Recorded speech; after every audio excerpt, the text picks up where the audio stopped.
வணக்கம். Jayam real estate Kovilpatti. Land for sale. Land area 3 acre. Land location 15 kilometre. கோயில்பேட்டிலேருந்து 15 kilometre டிஸ்டன்ஸில் இருக்குது. Black soil. தார் ரோட்டு மேலே இல்லை. இது எங்கே இருக்குதுன்னா ஸ்கெட்சு பாதையில் தான் இருக்குது. 24 அடி சப்டிவிஷனான பாதையில் தான் இருக்குது.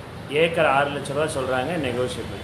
நேராக சைனிங் அத்தாரிட்டி யாரோ அவங்கக்கிட்டேயே நீங்கள் பேசலாம். சைட் விசிட் பண்ணணுன்னா கால் பண்ணுங்கள், கூட்டிகிட்டு போய் காட்டுறோம்.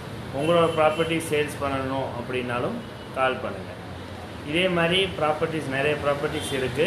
உங்களோட பட்ஜெட்டு என்ன பட்ஜெட்டில் பார்க்குறீங்க அப்படிங்கிறத சொல்லுங்கள். அதுக்கு ரிலேட்டட் ப்ராப்பர்ட்டிஸை ஷேர் பண்ணுறோம். கோயில்பட்டி சரௌண்டிங்கில் பிளாட்டோ அக்ரிகல்ச்சர் லேண்டோ வாங்கணும் அப்படின்னா கால் பண்ணுங்கள். தேங்க்யூ.